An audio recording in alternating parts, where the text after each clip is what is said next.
성균관대학교 중국대학원 안유아 교수님 모셨습니다. 안녕하세요, 교수님. 네, 안녕하세요. 네, 오랜만에 또 뵙습니다. 네, 오랜만이에요. 지금 같이 식사를 했는데 그러니까 저는 오랜만이 맞는데 소장님은 금방 만나셨네요. 지금 너무 많이 먹어가지고 방송 못할 수도 있어요. 뭐 드셨어요? 뭐 맛있는 거 드셨어요? 머리가 안 들. 베이징 코야 먹었어요. 아, 베이징 코야. 저도 참 좋아하는데. 머리가 안 들 수 있습니다. 머리가 또 원래 방송하기 전에 저는 굶거든요. 그래요? 머리를 맑게 하기 위해서. 오늘은 제가 룰을 깼어요. 하지만 지난번에 나오셔가지고 네. 또 우리 안 교수님 나 얼짱각 이쪽인데 하셔놓으니까 우리 PD님도 자리 배치해 주는 거 보세요. 아 그런데요. 우리 제가 연합 지금 인포엑스의 어떤 세심함이 느껴지시죠? 근데 또 정치자들이 아니 내 이름 어떻게 하세요? 아니네. 네, 피드백을 들려드리겠습니다. 그러니까요. 저도 사실은 네. 왼쪽 얼굴을 참 좋아하는데 우리 교수님 덕분에 이제 왼쪽 얼굴을 보여드릴 수 있는 아, 기회가 생겨요. 저도 그래요? 항상 이쪽을 봐야 돼서 이쪽을 보여드리면 좋을 텐데. 맞죠. 그런 게 있죠. 아. 미안해요. 그래요. 여자분들은 그런 게 있다는 걸 저도 있습니다. 알고. 있습니다. 네. 있습니다. 오늘 근데 네. 그것 좀 여쭤보려고요. 네. 최근 들어서 일이 많았습니다. 네. 갑자기 아베 신조 전 총리가 그렇죠. 뭐 피격당해서 결국 사망에 이르고 네. 거기다가 또 G20 네. 외무장관 회담도 있었고 네. 네. 이런 등등이 이제 우리나라에 미칠 영향도 크고 글쎄요 또 시간이 되면은 네. 중국 정치 잘 나가다가 네. 같이 조금 그런 상황에다가 코로나도 또 다시 뭐 도원에 어쩌네 하는데 네. 등등 먼저 지금 이번에 어떻게 저 미국의 블링컨 국무장관하고 네. 왕이 외교부장이 그 이번에 발리에서 열렸죠. 네, 만났어요. 네, 네. 거기서 해가지고 네. 5시간을 갖다 동시통역으로 해서 5시간 회담이면 꽤 많은 얘기를 나눌 수 있는 시간 그렇죠. 아닌가요? 네. 어떻게 거기서 뭐 좀 시사점이 나왔습니까, 교수님? 일단 네. 그 지금 아마 한국에도 보도가 나갔을 것 같은데 네. 중국에서 재미있는 거는 작년에 그 설리번이라는 그분이 중국을 방문했을 때 두 가지 그러니까 중국어로 우리가 량펄 칭단이라고 하는데 두 가지 리스트를 줍니다. 네. 얘네 미국에서 우리하고 관계를 잘하겠으면 이 두 가지를 해줘라. 예. 이 두 가지가 그 중에 하나는 어쨌든 그 화웨이 딸 있잖아요. 화웨이. 예, 그 딸 풀어주는 문제도 있었고. 네. 뭐 관세 무역 전쟁 관세 문제도 있고 이런 건데 그 중에 하나는 해줬어요. 화웨이 딸이 돌아왔잖아요. 몽완저라는 분이 예. 그래서 어쨌든 이렇게 문제 해결이 하나는 됐고, 근데 올해는 또 4가지를 요구합니다. 그걸 스펄 칭다, 그러니까 리스트를 딱 줍니다. 왕리가. 그래서 그 4가지가 뭐냐면 네. 첫 번째는 미국의 중국에 대한 어떤 그 언론몰이. 중국을 갖다가 굉장히 이 세계 악의 축으로 이렇게 모는 이런 언행이나 정책이나 이런 걸 당장 수정해라. 첫 번째. 두 번째는 여기다 끄안이라고 말하긴 했는데 실은 화웨이입니다. 그러니까 화웨이를 지금 엄청 블랙리스트에 올라서 지금 예. 2018년부터 계속 화웨이를 지금 제재를 하면서 예. 전 세계 글로벌 기업들이 화웨이하고 거래를 못 하잖아요. 그래서 그런 문제를 해결해라. 그리고 중국 기업들을 블랙리스트에 계속 올려서 지금 기술 기업들을 이렇게 하는데 그것도 지금 해결해야 된다. 그리고 8개 영역에서 합작하자. 그게 환경 문제라든가 뭐 이런 쪽이거든요. 그래서 8개 영역의 합작 영역을 또 제시를 합니다. 그래서 중국은 이런 거예요. 입장은 그러니까 처음에는 우리 생각에는 미국하고 중국이 싸우면 당연히 미국이 이길 거라고 생각하잖아요. 중국도 당연히 그렇게 생각해요. 사실 중국 사람들도. 근데 아이고. 2018년부터 원래 무역 그 트럼프 정부 때 무역이 막 이 갈등이 오면서 중국은 잘 해결하려고 했는데 생각보다 잘 안 통했어요. 네. 몇 번 협상을 했는데 생각처럼 잘 안 풀리니까 그래서 중국도 할 수 없이 그냥 진짜로 해보자 서로 관세를 올려버렸어요. 그래서 네. 그 미국이 중국이 관세 25%까지 올라갔잖아요. 예. 중국도 뭐 21% 이렇게 때리고 이러는데 근데 지금 몇 년 해봤더니 미국이 사실 그 전체 관세 올리고 90몇 %는 미국 상인들이 주로 다 감당을 하다 보니까 미국 국내 물가가 엄청 올라갔고 무역 사실 중국은 대미 흑자가 더 커졌어요. 무역 규모가 훨씬 더 커졌어요. 예. 그러니까 무슨 말이냐면 무역 전쟁 일으켰는데 오히려 중국의 의존도가 더 커져 버렸어요. 그리고 예. 흑자도 더 커졌고. 예. 그러니까 무역 전쟁에서는 미국이 오히려 불리한 상황이 됐고 일단 지금 물가도 너무 고고행진하니까 컨트롤 해야 되니까 손을 내밀어서 관세도 내려주겠다. 옐런이 통화했잖아요. 중국의 류허하고. 예. 그래서 관세도 이제 내려주겠다. 지금 없애겠다 해줬고 뭐 등등 이런 조치를 하는 노력을 보여줘요. 미국이. 그러니까 중국이 생각했더니 생각보다 너무 그렇게 강한 적수는 아니다. 예를 들어 이런 느낌이 오는 거죠. 그리고 이렇게 사내도 2개 말하는데 하나는 해줬으니까 이번에 네 가지 말하면 내니 들어주면 들어주고 안 들어줘도 오케이. 뭐 그런 분위기예요. 그래서 그럼 4개 말 하나는 해주겠지. 뭐 이런 예. 좀 그러면 우리하고 관계를 잘해가려면 성의는 보여줘야 된다 이런 거거든요. 예. 그래서 이렇게 명확하게 제시를 했습니다. 그 다음에 토니 블링컨 쪽은 계속 하던 그 얘기예요. 그러니까 대만 문제, 대만 해협에서 계속 위협적인 이런 군사적인 행동, 남중국해 문제, 티베트 문제, 그리고 위구르 이런 예. 장족, 인권 문제 뭐 등등 이런 것들을 제기하면서 그다음에 또 그것도 있었어요. 러시아에 대해서 가까이 하지 마, 러시아를 도와주지 말라. 예를 들면 유엔에 갔을 때 중국이 러시아하고 같은 쪽에 섰기 때문에 어떤 페널티나 이런 게 정책이 통화 안 되잖아요. 그래서 러시아 쪽에 서서 평화를 막는 일을 하지 마. 예를 들면 이런 식이에요. 그래서 계속 하던 얘기를 계속 했어요. 그래서 지금 포인트가 뭐냐면 역시 옛날에 제가 한번 다뤘던 것 같은데 바이든이 대중정책이 오락가락합니다.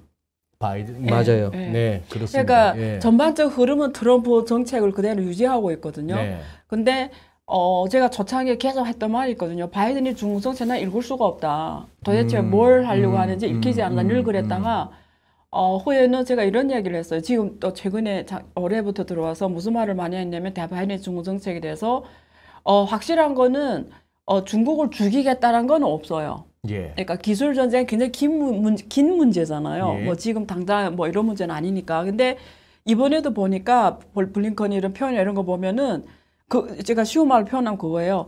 얘네 딱 여기서 놀아라 이거예요. 여기서 내내가 중국 안에서만 놀아라 쉽게 말하면 자꾸 뭐 1대1로 하고 뭘 대만으로 뭐 하고 뭐 남중국해 뭐 이런 행동 하지 말라 이거. 예. 요 안에서 놀면 내가 모르는 것처럼 할게 뭐 이런 그게 대중정책인 것 같아요. 예. 그리고 기술이나 이런 쪽을 혼자 하는 건 한계가 있으니까 동맹국을 내세워서 공급망 사슬에서 중국을 뺀 어떤 미래 산업에서의 독립된 공급망을 중국을 빼고 만들어 가겠다. 지금 동맹국을 동원해서 IPEF도 그 선상에 지금 있는 거잖아요. 그래서 네. 지금 읽는 거는 그런데 어쨌든 확실한 바이든이 저렇게 오락가락하면서 국내에서도 지지율이 떨어지고 네. 동맹 국가도 헷갈리고 예. 이게 확실하지가 않고 이러니까 지금 그런 상황인 것 같아요. 그래서 중국 쪽은 오히려 여유를 반대로 가지는 상황이 연출이 된 거죠. 네. 그럼 네. 오락가락한다고 하셨는데 네. 이제 대중관세 관련해서도 네. 말씀해주신 것처럼 네. 바이든 행정부 안에서 일부 완화 논의가 진행이 되고 있는데 또 일단 바이든 대통령이 관련해서 아직 결정을 내리진 않았다고 네. 이렇게 언급을 했는데 네. 이제 오락가락 말씀하시니까 맞아요. 또 오락가락해서 어떻게 나올지도 좀 궁금하거든요. 그게 왜 그러냐면 지금 미국 국내에서 이견이 갈려요. 미국 국내에서 관세를 내려주자라는 파와 내려주면 안 된다라는 파. 그게 무역 대표부 쪽이고요. 상무부하고 이런 재무장관이 옐런 쪽은 당장 내려줘야 된다. 왜? 네. 국내 문제, 재정 문제가 너무 크잖아요. 지금 네. 이게 인플레이션이나 이런 인플레이션이. 문제. 예, 그러니까 둘이 안에서 나누어서 그래요. 예. 그런 거군요. 예. 그 이번에 어쨌든 블링컨이랑 왕이가 네. 5시간이나 양자회담을 네. 했으면 꽤 긴 시간을 할애한 건데 네. 사실은 제 추측이 맞는지는 모르겠습니다만 미국 입장에서는 중간 선거 앞두고 있고 네. 또 중국 입장에서도 당대회 앞두고 있으니까 네, 네, 하반기에 이제 이런 정치 이벤트를 앞두고 좀 이제 길게 이야기를 한 게 아닌가 싶기도 하더라고요. 맞아요. 저는. 그래서 네. 만난다라는 이야기가 나오기 시작합니다. 두 정상이요. 3월 달에 통화를 했잖아요. 예. 그래서 빠르면 이번 달 말 뭐 어쨌든 만난다라는 7월 25일쯤 예. 바이든하고 시진핑 주석이 만난다는 예. 얘기까지 근데 나와요? 만나면 저는 미국 내에서 지지율이 더 떨어질 것 같은데 어쨌든 만나면 또 주는 시그널이 다르잖아요. 그러니까 미국이 정말 급하네. 뭐 예를 들면 이런 시그널을 줄 수도 있잖아요. 아니 근데 네. 적어도 중국과 뭐 네. 어지간한 나라의 국가 정상이 만난다는 것도 그렇지만 네. 미국과 중국이 그것도 네. 서로 어르렁거리다가 네. 그러려면은 뭔가 만나고 나서 뭔가 있어야 이거다 돼요. 할 게 있어야 되는데 맞아요. 지금 그게 준비가 됐을까요? 제가 그 얘기를 하려고 해서 그래서 없는데 왜 만나냐 그러니까. 이거예요. 무슨 그러니까 쇼하는 웃긴다라는 것도 거예요. 바이든이 조금 그러니까 사람들이 바이든 보기 뭐지 지금 이런 상황인 거예요. 네, 동맹국도 네, 그런 거죠. 네. 그러니까 하는 행동 보면 굉장히 뭐 강력한 거 할 것 같은데 또 하는 행동 보면 그렇잖아요. 만나서 무슨 문제 해결하냐고요. 지금 없잖아요. 그래 아닌 말로 네. 그래 지금 우크라이나 전쟁 터지고 나서 중국 너희가 러시아 편을 들고 뭐 지금 다들 뭐 공공연한 비밀 아닙니까? 러시아산 원유를 갖다가 뭐 쓰지 말라 어쩌라 하는데도 네. 거기다 중국 통해서 우회우회 흘러나가기도 하고 네. 그런 상황인데 네. 예를 들어 미국 국무장관이 그렇게 얘기했다. 네. 그런다고 중국이 아 예 알겠습니다 하고 러시아 너 잘못했네. 네. 이게 아니잖아요. 국제 정세가. 아, 그건 절대 아니죠. 사실 미국 사실 또 되게 아이러니한 게 네.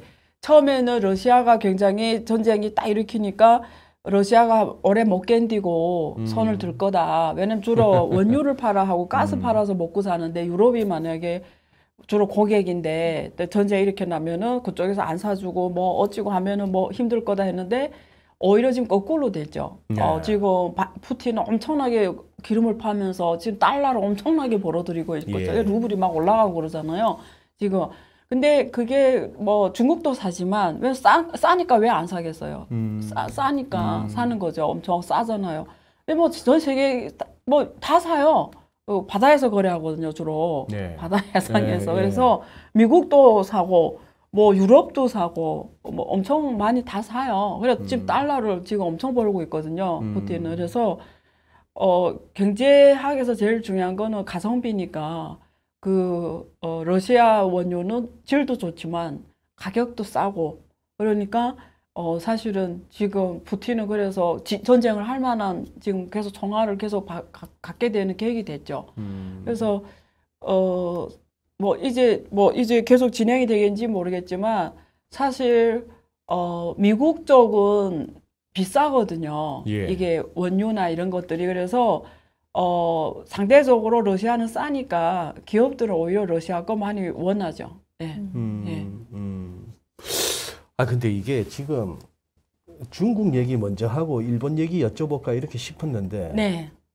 이게 아무래도 성격상 네. 이게 섞일 수밖에 없으니까 네, 네, 같이 엮여서 갈 수밖에 없으니까 네. 교수님 약간 이렇게 일각에서는 이런 좀 우려가 있습니다. 네. 지금 러시아 우크라이나가 생각보다 좀 길게 가잖아요. 이게 뭐 끝내려면 끝낼 수 있을 것 같은데 잘 그렇게 안 가는데 네. 여기다가 네. 최근에 이제 아베 신조 전 총리가 네. 그런 식으로 황망하게 네. 이제 그거 하고 나서 일본 지금 뭐 참여 선거 또 자민당 압승하고 이런 상황 하에 약간 지금 이제 러시아 우크라이나에서 우리하고는 좀 멀리 떨어져 있는 지역에서의 분쟁 내지는 소요였는데 약간 지금 좀 동북아시아 쪽에 좀 어수선해지는 거 아니냐, 어지러워지는 거 아니냐 하는 시각에 대해서는 어떻게 보세요? 예. 그래서 제가 오늘 조금 큰 얘기를 좀 해볼게요. 큰 얘기. 그러니까 좀 이게 우리가 이렇게 개별 건처럼 보이는데 실제는 제가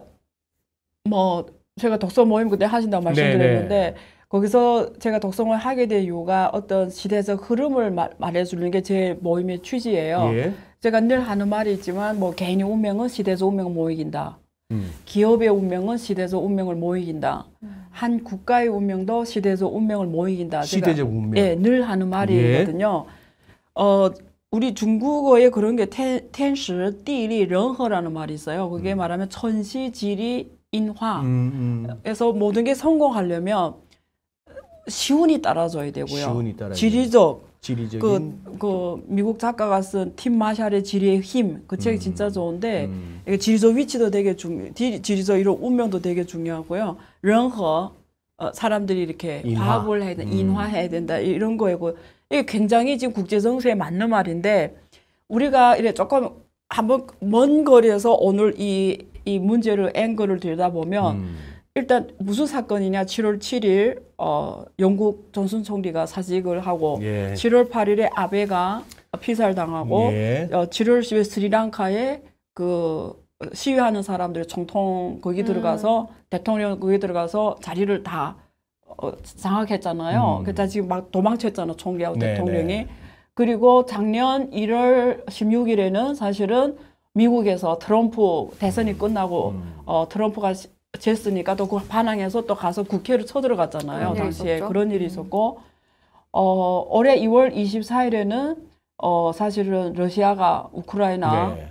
뭐 중국에서는 그걸 침략 이런 말 표현은 안 해요. 특별 군사 행동을 했다고 표현하거든요. 근데 어쨌든 이렇게 침략을 한 거고 2월 24일이 됐고 지금 이런데 무슨 말이냐면 이게 국제 정세가 지금 스리랑카는 부도를 앞두고 있고요. 부도 네. 지났죠. 예. 그래서 지금 전 세계가 엄청나게 요동을 치거든요. 지금 유럽도 그렇고.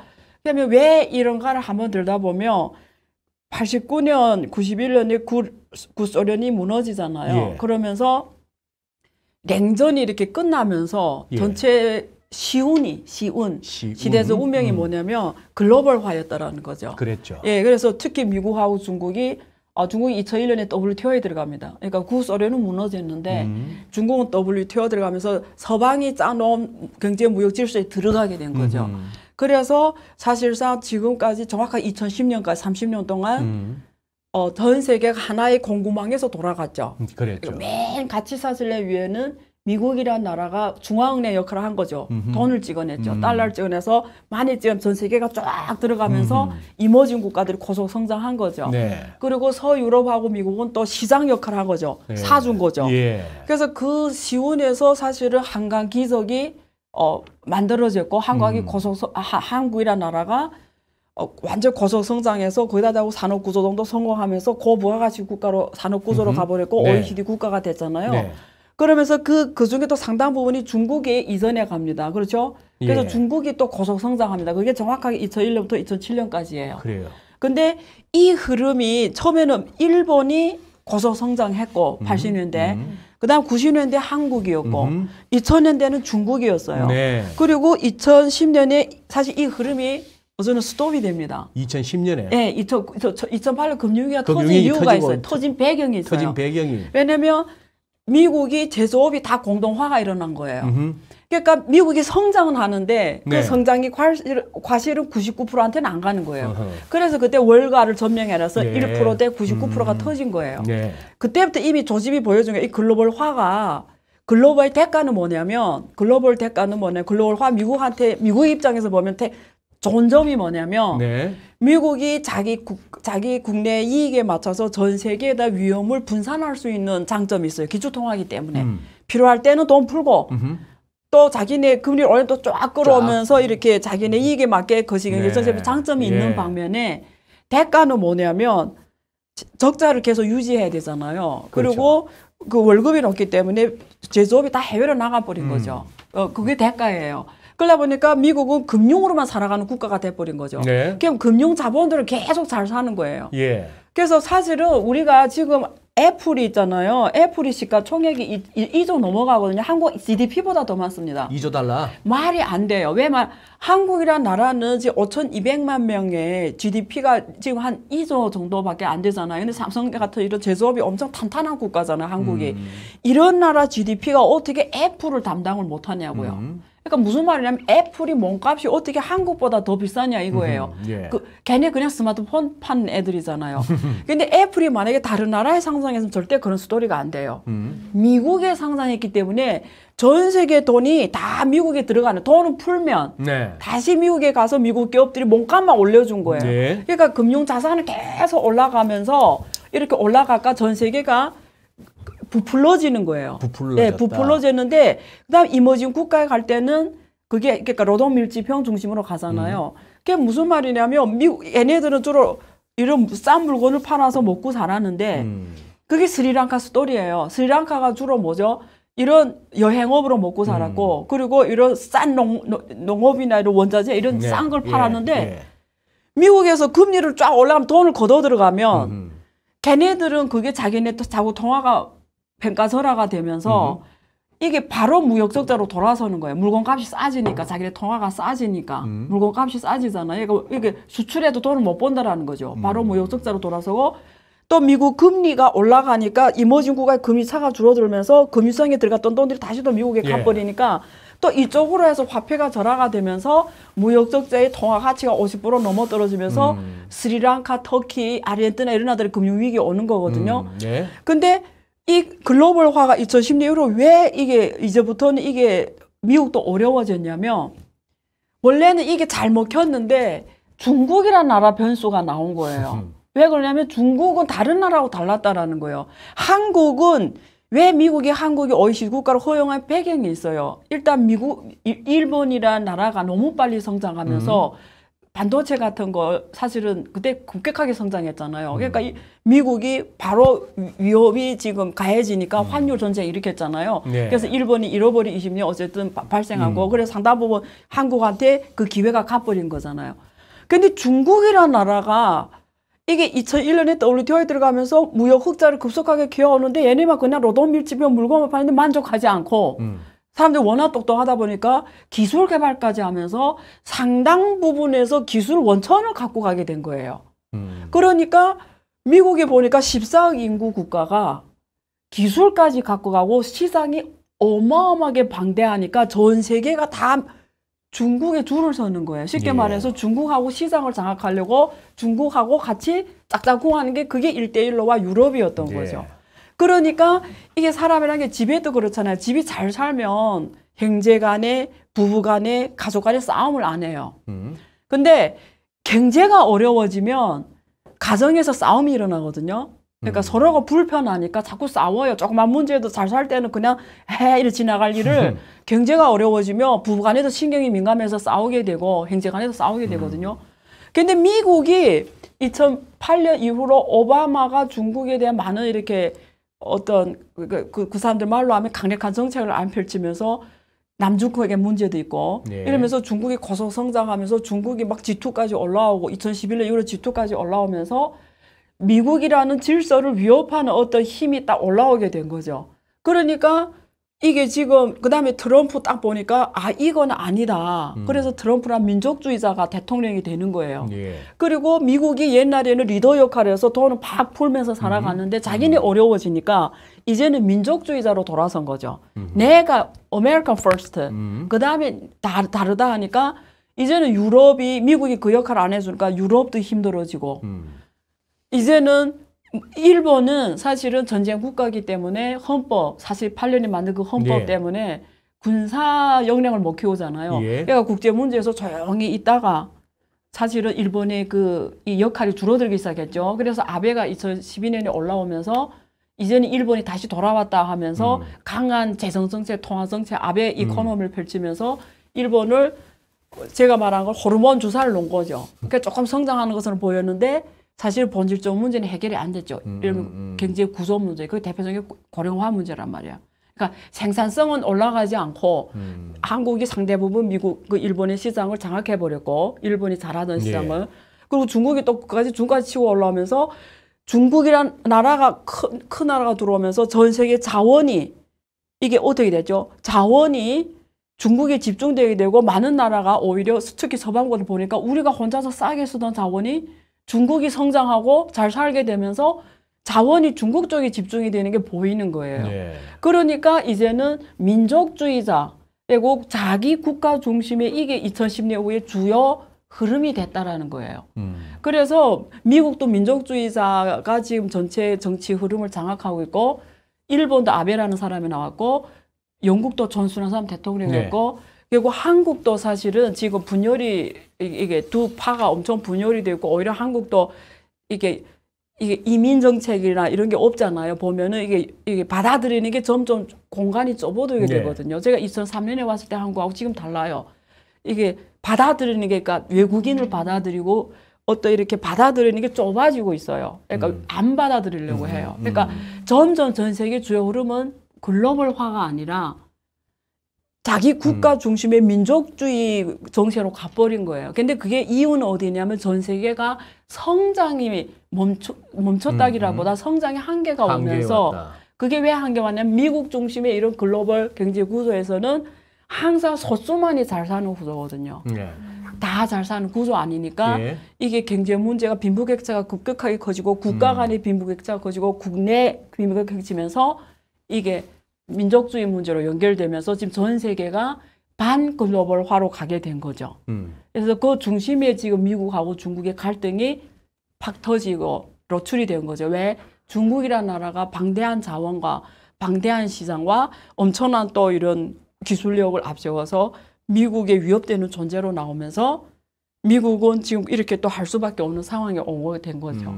그러니까 이 속에서 지금 모든 문제가 폭발을 하고 있는 거죠. 그래서 저는 한국도 이게 우리가 지금 국내에서 보는 많은 이런 문제들이 다 이 흐름선상에서 발생하는 거거든요. 왜냐면 한국이 바로 요즘에 지난번에 최상목 그 대통령 경제수석이 유럽에 가서 그 말을 했잖아요. 네. 대중국 수출 시대는 끝났다. 예, 그 말을 했잖아요. 그러니까 그게 무슨 말이냐면 그 사람 뜻은 그런 거죠. 그러니까 중국한테 주로 부품을 수출하고 이렇게 한국이라는 나라가 중국에서 주로 돈 벌었어요. 흑자를 중국에서 냈잖아요. 그 흑자가 지금 줄어들고 있잖아요. 이제 적자로 전환하고 그게 뭐냐면 상당 부분 부품 소재 경쟁력이 중국이 이제 올라와 가지고 글로벌의 한국 시장을 침범하고 있어요.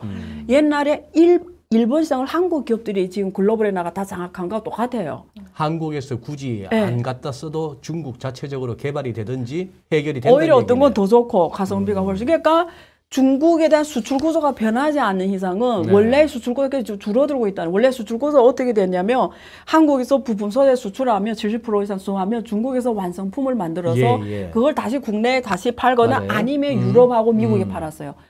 이런 경제협력 시대가 끝났다라는 거거든요. 근데 그 이유가 뭐냐면 중국 자체의 경쟁력이 엄청나게 올라오고 중국 이외의 다른 제3시장에서 한국 기업과 중국 기업이 치열하게 경쟁하고 있고요. 어떤 건 중국이 사실 상당 부분 1등을 뺏어가고 있거든요.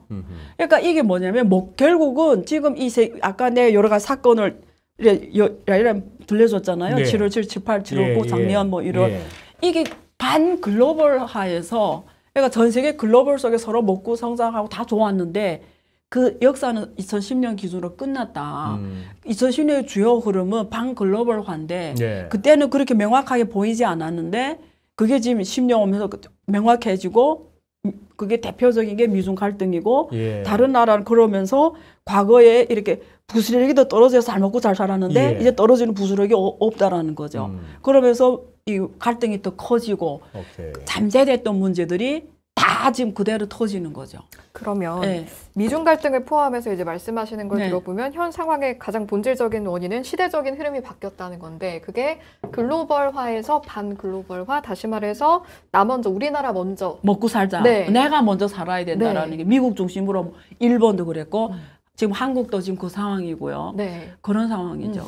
그런데 사실 어떻게 보면은 아까 중국이 WTO 세계무역기구 가입한 게 2000년이죠. 2001년. 2001년. 그때가 클린턴 때죠. 그때가 클린턴 아니고요. 그 작은 아버지 부시. 아들 부시. 조지 W 부시 때 맞아요. 그때 그렇게 하고. 그래 지금 근 한 20년 가까이를 우리는 뭐라고 들었나 하면은 세계화, 글로벌리제이션. 그렇죠. 그렇게 해가지고 국내에서 뭐 일 터지고 뭔가 국내에서 있긴 뭐 한 사람들 미국으로 어디로 해외로 도망가면서 했는 말이 이 세계화 시대에 글로벌리제이션 시대에 내가 나가서 좀 더 시각을 넓히고 공부 좀 하고 오겠다면서 도망가고 그랬어요. 맞아요. 그랬는데 이제는 어떻게 보면 세그멘테이션 파편화죠. 이제 그 세계화가 아니고 그 세계화의 과정에서 제일 수혜를 누린 게 중국이었고. 그렇죠. 그쪽으로 다 비용 측면에서 가성비 측면에서 그만한 데가 없으니까 갔고 그 갔더니만 거기는 부쩍 커버렸고 부쩍 커버린 결과 우리는 1년에 반 이상 왔다 미세먼지에 시달리고 뭐 그런 와중인데 이제 와서 그걸 돌려 세우겠다는 건데 교수님 보시기에 돌려 세워지겠습니까? 그래서 제가 그 아주 재밌는 중요한 질문을 하셨어요.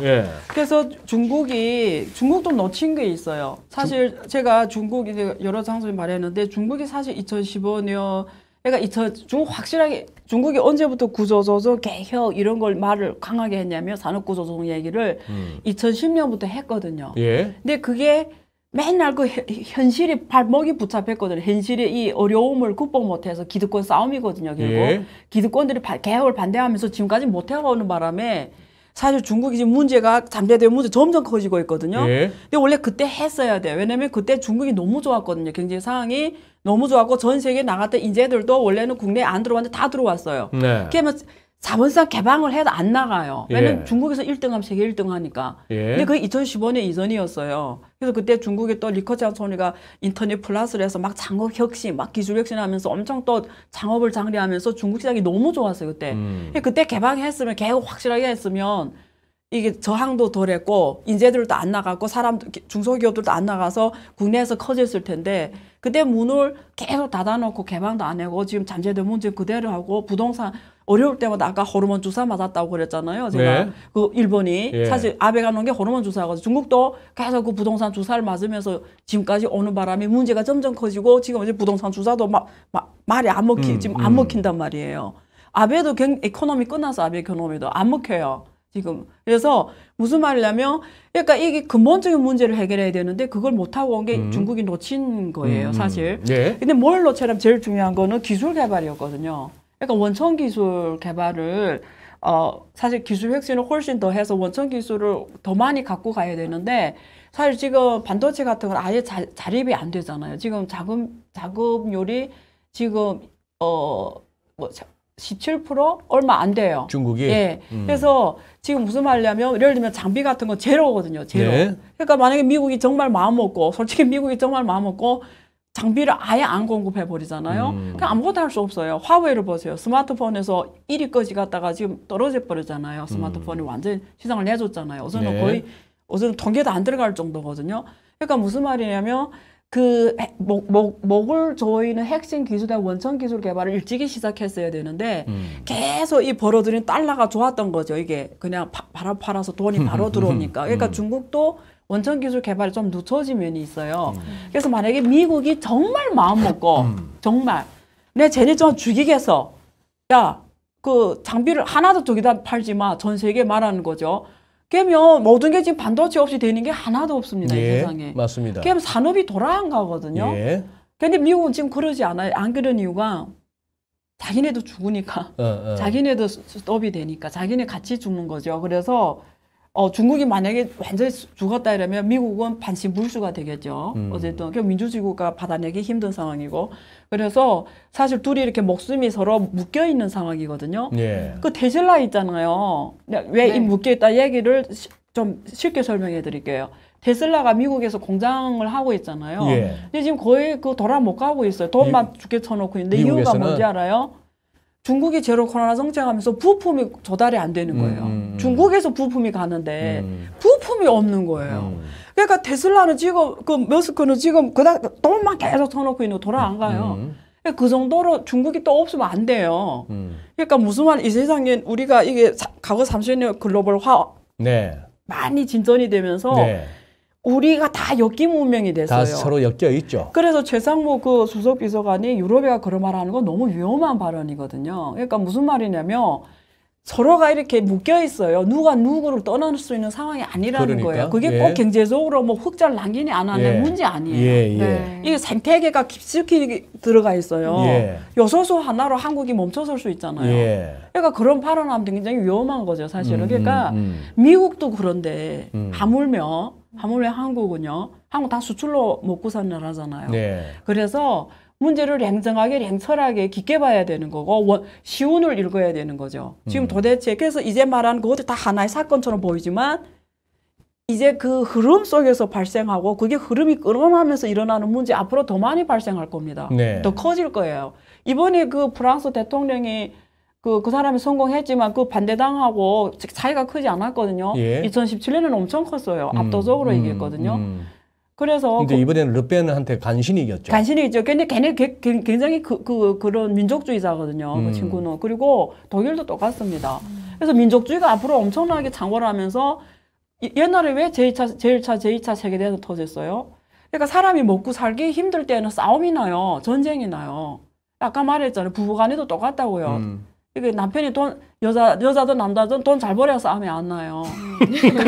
이게 여유가 없으면 싸움이 나요. 아이고. 세계 경제도 똑같습니다. 네네. 서로 먹기 살기 힘든 상황. 여유가 없으면 싸움 나는 거 인정. 네. 그리고 세계 경제가 지금 그렇다라는 거예요. 너무 많아도 싸움 납니다. 아우. 너무 많아도 그 뭐 의 좋던 형제간에도 벌어지고 그래 되는데 아니 저기 그건 있어 못 봐서 모르겠고요. 그건 돈이 있어봐야 아는 거고 그런 얘기고. 네, 네. 사실 아까 교수님 언급하신 사람들 중에 봅시다. 네. 최근에 진짜 황망하게 아베, 네. 고전에 보리스 존슨 영국 총리. 네. 자, 소위 말해서 그 언론에서 이제 그렇게 얘기한 사람들이 있어서 스트롱맨이라고 표현하는. 맞아요. 스트롱맨들이. 스트롱맨들이 우리 최근에 한 네. 10년 가까운 세월에 스트롱맨들이 기억나는데 우선 한 10년을. 트럼프 대통령도 네. 스트롱맨이었어요. 맞아요. 스트롱맨이어서 어떤 경제 논리나 네. 이런 계산상으로는 말이 안 되는 세상을 만들자고 하셨던 거예요. 그렇죠. 미국을 다시 위대하게. 네. 그래서 중국에 들어가 있던 거 다시 다 미국으로 하라. 네. 이게 경제학적으로나 비용 측면에서는 말이 안 돼요. 말이 안 되는 거죠. 말이 안 되는데 그렇게 먹히지도 하면서 않고요. 각을 세우고 네. 관세를 25% 그렇죠. 때리면은 미국 네. 사람들은 자기네 더 아팠던 갑자기 거죠. 25%더 네. 비싸진 중국산을 써야 되는 거고. 네. 그게 또 인플레를 갖다 또 그렇죠. 그게 더 되고 하는 크게 거고. 하는 역할을 했고. 예. 뭐 스트롱맨 많죠. 네. 시진핑 주석도 스트롱맨. 맞습니다. 푸틴 스트롱맨. 뭐 사우디의 빈살만 왕세자 스트롱맨. 그렇죠. 터키의 에르도안도 스트롱맨. 다 스트롱맨. 다 스트롱맨이죠. 예, 예. 어떻게 보면 최근 들어서 아까 예. 말씀하신 예. 그게 다 마- 2010년 이후의 일이에요. 제가 맞아요. 말씀드린 맞아요. 대로. 예. 그런데 이제 스트롱맨들이 예. 임기가 뭐 제가 선거를 해서 물러났거나 네. 아베처럼 암살을 당하거나 예. 보리스 존슨처럼 정치적 압력으로 예. 자진 사퇴하거나 예. 아니면 메르켈도 제가 봐서는 스트롱 그렇게 속한다고 봐야 되는 조금 분위기가 조금 다르긴 했지만 예, 예. 예. 근데 이 스트롱맨들의 시대가 그거 이제 네. 살살 이제 지고 있단 말입니다. 음. 살짝 지고 있는데 음. 그럼에도 불구하고 네. 모든 트럼프 대통령의 정치 갖다가 취임하자마자 그냥 행정명령이라는 방식으로 해서 다 네. 뒤집었던 바이든임에도 불구하고 네. 대중정책은 지금까지 그대로 갖고 왔죠. 표면적으로는 그대로예요. 네, 맞습니다. 저는 표면적으로라고 꼭 맞습니다. 말을 붙이고 싶습니다. 맞습니다. 표면적으로는 그대로인데 맞아요. 맞아요. 저는 계속해서 쇼처럼 보이거든요. 네. 제가 그래서 량전이라고 했잖아요. 쿨워. 네. 냉전이 아니고. 냉전이 아니고 예. 양전. 양전, 예. 서늘하다. 서늘하다, 예, 쿨, 그 한자가 콜드워가 아니고 예, 쿨. 쿨워. 아, 예, 한자는 남양 삼변수의 그 남양 특집할 때 양자구나. 예, 맞습니다. 그 남양춘 양이 그 한자예요. 남양 삼수변의 그게. 우리 저 뭐 예. 전설의 고향 내지는 뭐 그 한자구나. 저기 뭐야 맞아요. 서늘하다는 느낌이 나니까. 모리아의 공동묘지 같은 걸 남양 맞아요. 좀 그런 느낌. 네, 예. 그 양전, 예, 예. 서늘한 전쟁. 예. 그러면은 이 서늘한 전쟁을 네. 이제 교수님 말씀을 오늘 들어보면 네. 근본적으로 사안의 본질에 네. 들어가야 된다라는 네. 측면에서 굉장히 많이 해석해 네. 주시는 게 전 네. 느껴졌거든요. 네. 그러면 이 서늘한 관계에 있어서 이제는 조금 매듭을 푼다라는 관점에서, 왜냐하면 곧 미중 정상회담 이야기도 솔솔 나오고 있으니까 네. 7월 말에 뭔가 의미 있는 이 양전을 끝낼 만한 매듭이 될 수 있는 무언가가 있다면 네. 그건 뭘까요? 일단은 미국은 지금 확실한 게 우리가 팩터로서 이거는 변하지 않는다는 거는 기술 전쟁은 변하지는 않아요. 네. 그러니까 미국이 글로벌의 세계를 계속 자기가 절대적 우세로 갖고 갈 수 있다는 거는 하나는 금융이었고 하나는 군사잖아요. 근데 사실 군사의 뒷면에는 기술이거든요. 그렇죠? 근데 그게 놓치면 안 되겠죠. 그래서 보통 우리가 하나의 강국이 가는 게 순서가 있어요. 일단은 무역 대국. 중국은 무역이 1위입니다. 지금 5조 달러 넘어요.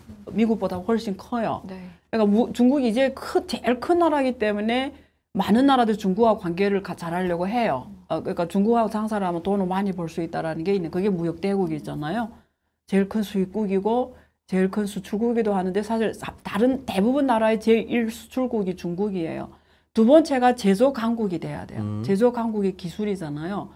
군사 강국, 그 다음에 통화가 국제 통화가 돼야 되는 거죠. 이 네 가지 순서란 말이에요. 네. 중국 무역 대국은 됐는데 제조 강국이 원래 가는 거 2025년이었어요. 그래서 중국 제조 2025라고 나왔어요. 그렇잖아요. 근데 그걸 미국이 엄청 민감하게 반응하면서 중국 제조 2025란 말을 표현을 없애기 시작합니다. 2018년 이후로 없애고 표현을 스마트 제조라고 수정을 해요. 근데 하는 일은 똑같아요. 그러니까 기술을 R&D 부가가치가 높은 산업 쪽으로 한국이 그랬던 것처럼 부가가치 높은 산업을 주도 산업으로 하겠다는 뜻이거든요. 그게 중국 제조 강국이 되겠다. 중국은 제조 대국입니다. 제조 대국. 왜 그러냐면 유엔에 있는 모든 산업 체계를 중국이 다 갖고 있어요. 유일한 나라예요. 네. 제조 대국이에요. 모든 생태계가 다 있어요. 제조 대국인데 제조 강국은 아니었다라는 거죠. 제조 강국 하겠다라는 거였는데 지금 미국이 나서서 딱 막고 있는 거죠. 그러면 군사 대국이 군사 강국이 돼야 되잖아요. 근데 군사 중국도 핵이 있으니까 만만치는 않고요. 뭐 우주 기술이나 이런 건 미국에 뒤떨어지지는 않단 말이에요. 근데 어쨌든 기술적으로 봤을 때는 절대적 미국이 우세죠. 뭐 항공모함 이런 대수라 봐도 절대 비교가 안 돼요, 중국이. 그리고 제일 중요한 거는 미국은 세계은행이잖아요. 자체가 세계은행 역할도 하지만 세계은행이나 유엔이나 모든 게 다 미국의 영향하에 있는 거잖아요. IMF도 그렇고 뭐 사실 세계은행도 그렇고. 그러니까 중국이 비교할 수 없는 상황인 거죠. 그러면 바이든이라는 사람이 4년제 대통령이잖아요. 그렇죠? 예. 그럼 이 4년제 대통령이 할 수 있는 게 뭘까? 그러니까 저는 이게 어떻게 보면 민주주의 국가의 장점이면서 단점입니다. 네. 그러니까 우리가 바이든이라면 내가 지금 바이든이라면 미국을 위해서 뭘 생각할까? 이 사람이 미국의 미래 30년, 50년을 생각할 것인지 아니면 나의 이 4년 임기를 생각할 수 있는 거니까 되게 중요해지는 거죠. 그래서 4년 임기를 생각했을 때는 과폐 문제가 중요한 거겠죠. 그러면 아까 말한 대로 일단 민주당이 다음에서 계속 대통령이 나오려면 경제는 제대로 살아야 될 거 아니에요. 경제. 예. 근데 경제는 중국을 떨어져서는 사실 미국 경제가 잘 간다는 보장은 없습니다. 사실은. 그럼 경제적 사실 이번에 토니 블링컨 앞에 인권을 엄청 얘기하고 있잖아. 대만, 예. 야, 예. 뭐 남축해 이러지만 예. 실제 본질은 경제 협력을 하자는 거예요. 자기네 어려우니까. 그래요. 알겠습니다. 근데 앞에서는 그렇게 말을 안 하죠. 네. 저희가 오늘 이야기하면서 중간중간 이제 일본 이야기도 나오고 네. 아베 전 총리 사망 이야기도 나왔으니까 네. 사실 제가 최근에 이제 기사를 보면서 이런 내용을 좀 많이 봤었어요. 외신들이 네. 말하기를 네.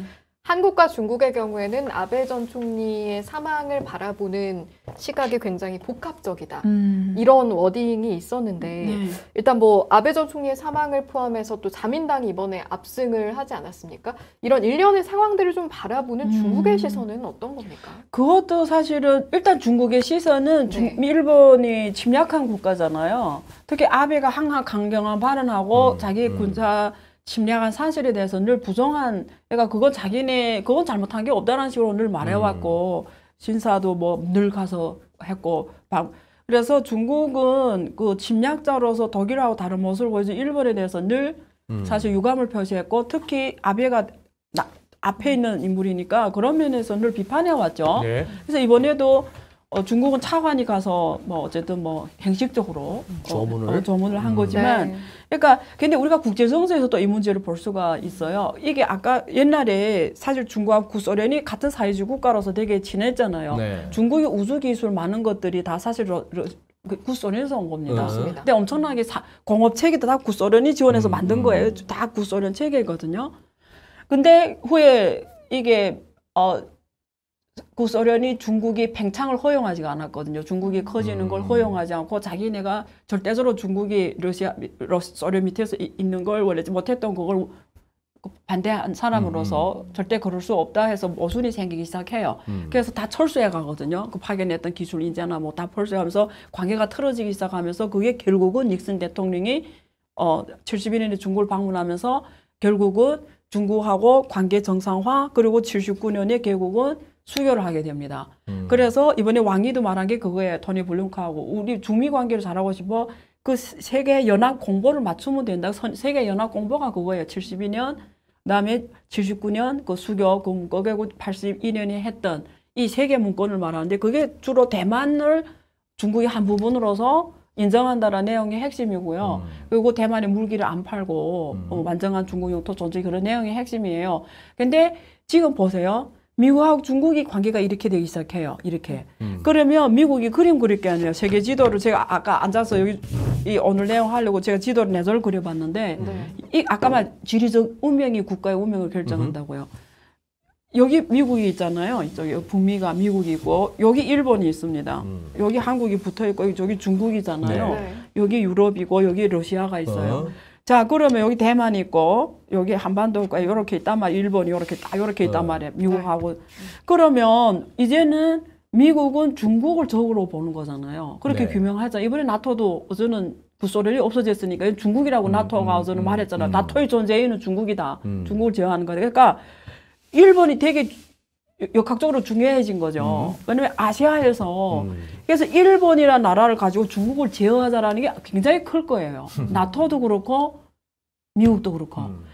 항상 그렇잖아요. 한 놈을 잡기 위해서 두 놈이 원래 적이었다가 손을 잡거든요. 그게 옛날에 소련을 제어하기 위해서 미국이 중국하고 관계 정상화한 배경이에요. 구소련을 제어하느라고. 워낙에 구소련이 셌으니까 그렇죠. 닉슨이 예, 중국 그러면 가서 그렇죠. 그러면 지금 일본의 역할 되게 중요한데 이때 일본이 아베가 개헌을 요구한 거잖아요. 네. 그 이번에 또 자민당이 압승을 했고, 예. 그래서 헌법 제9조에 예. 지금 자위대. 예, 자위대를 넣겠다라는 거잖아요.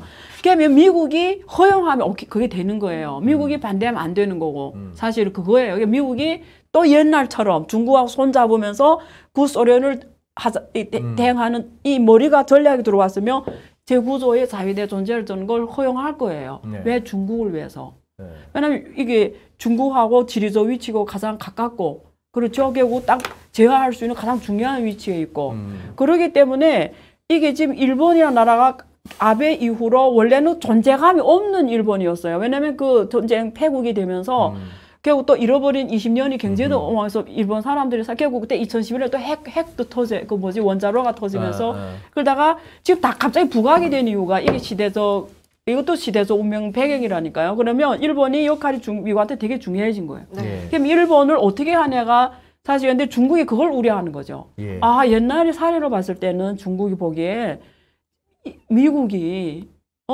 그 역할을 할까 하겠다. 그럼 한국이 지금 중요해졌어요. 그래서 한국이 어떻게 이거 받아들이냐요. 만약에 일본이 헌법을 개헌에 성공하면 한국에는 일본이 어떤 존재가 될까? 지금 사실은 윤 정부가 올라온다면은 친미일 경향이잖아요. 일본하고도 관계 정상화하고 네, 네. 이런 건데 네. 일본이 원래 센 애들이잖아요. 네. 군사 강국이 다시 군사 강국으로 경제 강국, 군사 강국 군림했을 때 동북아에는 어떤 의미일까? 중국은 절대 반대죠. 근데 한국은 도대체 무슨 스테이스일까? 한국이 야당 여당 있잖아요. 그러면 지금 이제 이런 시대에서 배경에 하여서 한국이 지금 어떻게 결정해야 되냐 문제예요. 지금 이 문제를 어떻게 볼 거냐 이거죠. 어떻게 해야 돼요, 교수님? 진짜 이거 큰 문제인데요. 제가 청와대 한번 가보고 분위기를 보고 이거 그쪽 진짜- 분위기하고 맞는 말 해야 될 것 같아요. 그래요. 맞습니다. 지금 어떻게 보면은 사실 조금은 어떤 국제 뉴스에서 이렇게 사라졌던 일본 네. 그거는 금융시장 측면에서도 그랬어요. 맞습니다. 한때 아베노믹스 해서 엔화 약세 뭐 맞아요. 니케이 날라가고 맞아요. 구르다 하루이코가 뭐라 했고 맞아요. BOJ가 그거 요새 안 쳐다보고 관심 없었던 지가 몇 년이었어요. 네. 근데 지금 뜬금없이 아베의 죽음과 더불어서 지금 이제 또 말 만들기 좋아하는 사람들은 맞아요. 당장 이래가지고 개헌해서 맞아요. 일본이 재무장하면은 네. 동북아 쪽에 파장이 벌어지고 네. 자칫 제3차 세계대전 뭐 이런 식으로까지 막 맞아요. 스토리가 전개가 됩니다. 그래서 대만이 그 또 중심에 있는 네. 거죠. 대만이 무슨 역할을 하냐면 이유를 주는 역할을 한다고요. 이유가 된다라는 거죠. 빌미를 주는 거죠. 빌미. 빌미. 예, 빌미. 예. 그러니까요. 참 그렇습니다. 뭐 이 와중에 우리 대한민국은 지금 보면은 네. 정치권의 여야도 그렇고 국민들도 그렇고 딱 보니까 한 5대5로 짜갈라져 가지고 네. 쪼개져 가지고 네. 정말 이전 투구하고 있어요. 맞아요. 머리까지 뜯고 싸우고 있는데 허무한 걸로 싸우고 있습니다, 전부. 네.